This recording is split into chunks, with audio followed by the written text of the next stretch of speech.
Master Carpenter Matt Jackson, inviting you to spend a few minutes with a master. For the current project I'm working on, I needed to make some square plugs for accents on this hand-hewn door. So I decided to do a Mission or Craftsman style plug with a pyramid top on the square plugs. So I put this video together to show how I make the square plugs, how I make the square hole to fit them into, and also a special tool I made to drive the plugs without blunting the sharp point on the tip of that little pyramid. So if you want to see how to make these decorative accent plugs for projects you're working on, stick with me and we'll get right to work.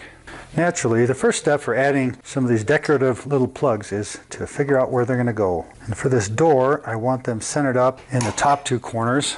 And using a combination square with a 45-degree angle built into it not only locates the center of the space but also orients the diagonal corners of the square little blocks.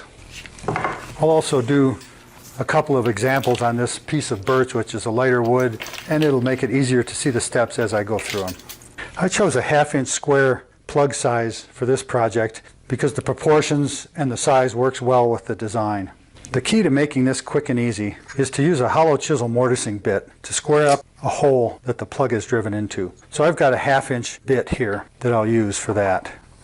These bits are available in different sizes, 3/8, half, 3/4. I'm not sure what the full range is, but whatever size plug you use, you can get a matching bit to go with it. There's also some dedicated squaring chisels. I've seen them online. I'm not sure the source. I'll try to put a link in the video description on this video if I can find one that's reasonable. And these bits aren't cheap, but for what they do, they're quite useful. So I think it's a good investment because adding the touch of these square plugs on a piece can really make a difference. The nice thing about this is that I don't have to have a hollow chisel mortise set up to make this work. All I need is the bit. So the next thing I'm going to do is pre-drill a hole in here. Basically a round hole that we'll drive a square peg into later. And that pre-drilling makes the chiseling cleanup process go a lot faster. I've set the drill press up to stop out at about 1/2 inch deep, maybe 3/8 of an inch. That can vary depending on the project. It's nice to have a 1/4 inch or more so the plug has somewhere to go. And I'm using a 7/16 Forstner bit rather than a 1/2 inch because I don't want the bit size to be bigger than the square shape of the hollow chisel mortise bit, because then the round corners will show up outside the square plug. And if somebody wants to explain to me just exactly what a round corner is, I'd love to hear it.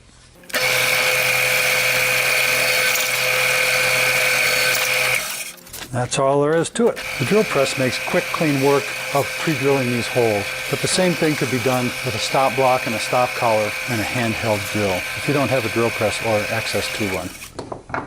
These hollow chisel mortise bits are inexpensive, but they're not free.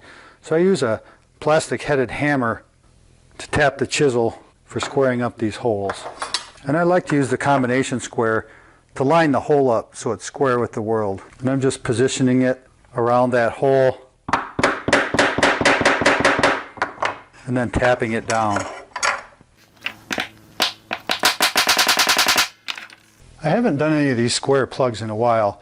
And as I worked through the video shoot process and started to chisel the holes, I was reminded that after all I said about the 7/16 inch bit, that indeed I need a 1/2 inch bit for the pre-drilled holes. Otherwise this white oak is too tough for driving the hollow chisel mortise bit down to square up the holes. So you and all the world get to see me resize these holes from 7/16 to 1/2 inch as it's necessary.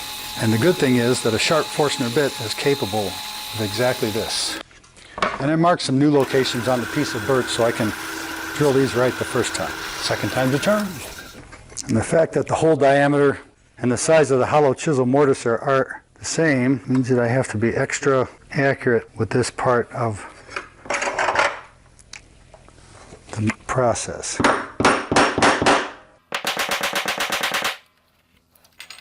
And there's one of those round corners right here that I talked about. But when the plug's driven in, it'll fill that up and not be a problem. But accuracy is key to the success of this process.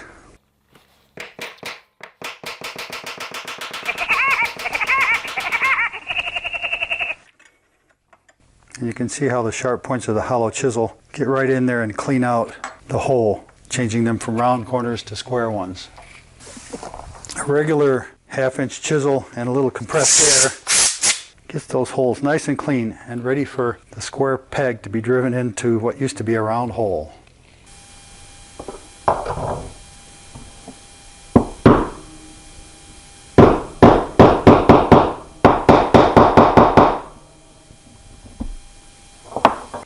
I think you can see with this camera angle that there's a slight fingernail clipping of a round spot outside the square hole. And I do everything I can to avoid that, but because the bit diameter and the outside dimension of this hollow chisel mortar are essentially equal, it's pretty tough to avoid. The bottom line is that if that's as bad as it gets, it's not a problem at all, because there's a little bit of compression of wood fibers as the plug is driven in, and that'll go away when the plug is driven.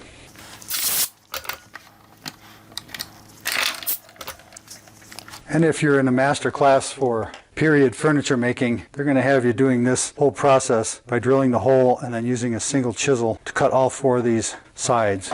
And that's wonderful, but in some cases it's overkill and not practical from a cost standpoint. But now that all the holes are squared up, the next step is to make the plugs that get driven in.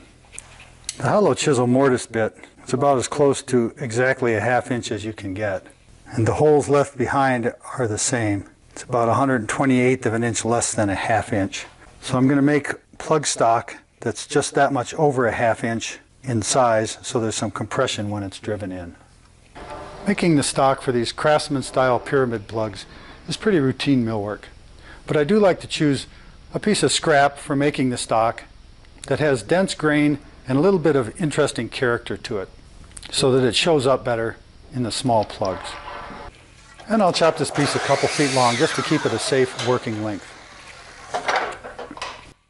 And routine millwork in this case, like in every case, is a matter of flattening, thicknessing, straightening, ripping, and sizing.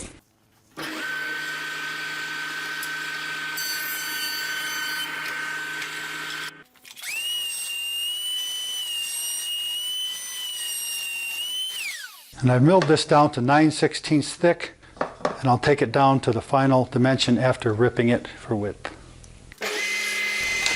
And here I straighten an edge. And attentive viewers will recognize these handle style push sticks that I'm using for manipulating this small piece safely. And I want these pieces to end up a fat 1/2 inch square with the final pass on all 4 faces made with the thickness planer. So I'm marking out all 4 sides with a pencil mark. And I'll start by cleaning up one of the ripped edges.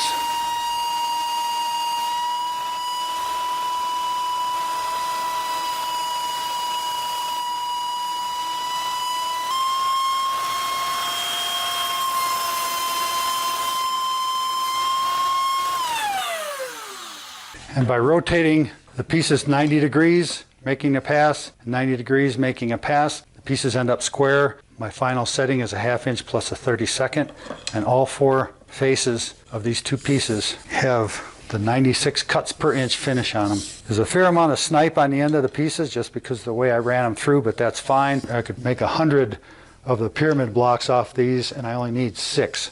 So I can easily lop the snipe off the ends and have perfect pieces to work with. There's any number of ways of cutting the little pyramid tops on the ends of these plugs. But I'll show you the miter box setup I use because it's easy to set up, easy to use, it's fast, and it's accurate. I begin by attaching a sacrificial fence to the miter box and making a 22.5 degree angle cut on the end. Next, I make a 22.5 degree angle cut on one end of the square plug stock, and then make a second cut precisely from the corner of the first cut. And then mark the sacrificial fence for the shoulder of these cuts. Then it's just a matter of flipping the blank 90 degrees and making 2 more cuts. And that leaves a subtle but distinct pyramid profile for the top of these plugs.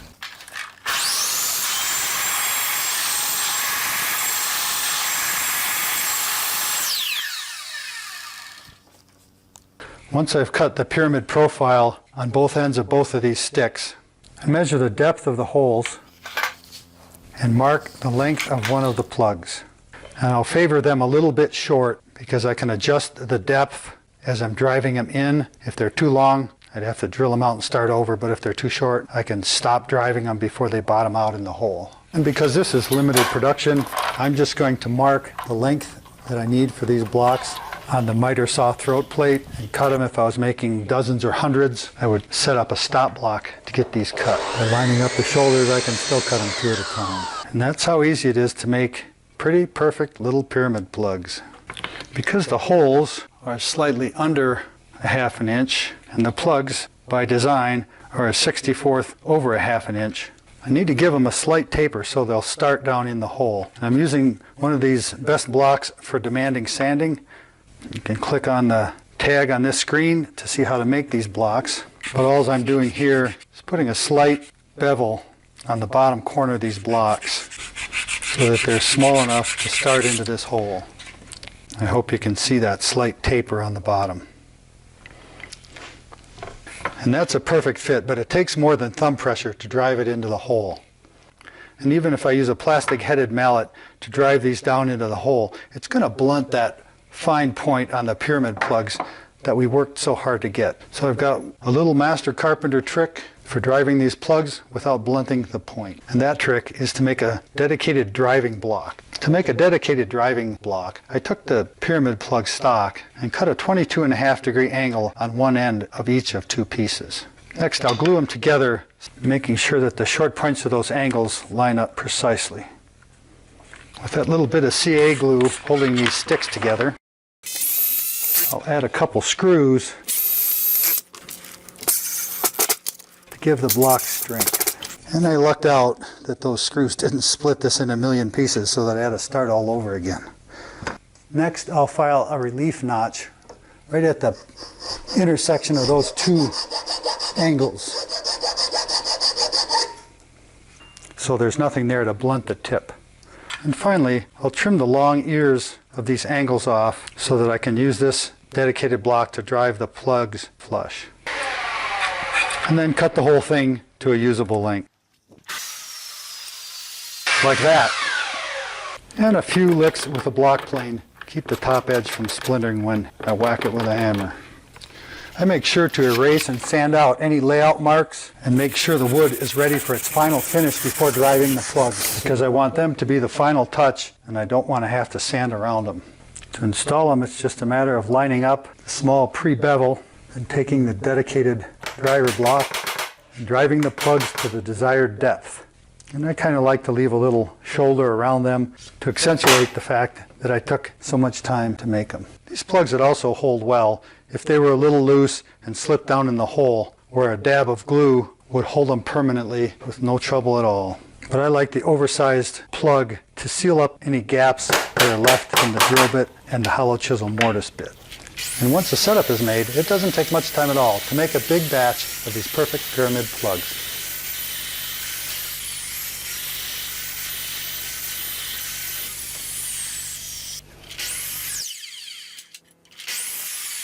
I got this door all textured with a hand scrape look, but now this is set up and ready for a gel varnish finish. I am going to drive the plugs. And while working on this, I thought that it's pretty simple to shave an angle on these little square plugs rather than use the sanding block. Either one works, gets the same thing accomplished. This is just a little quicker. And I'll take some pictures of this door when it's complete and put them on Pinterest, along with a photo at some point after it's installed. That should do that. Well, I guess that's a wrap. I hope there's enough information in this video so that you feel comfortable enough with the process to make these plugs and put them in projects of your own. If you like the video, I'd appreciate it if you give it a thumbs up, and please consider subscribing if you haven't already. If you've got a little more time, surf around other videos at Next Level Carpentry and see if there aren't a few things in there that'll help you take your skills to the next level. For now, as always, thanks for watching.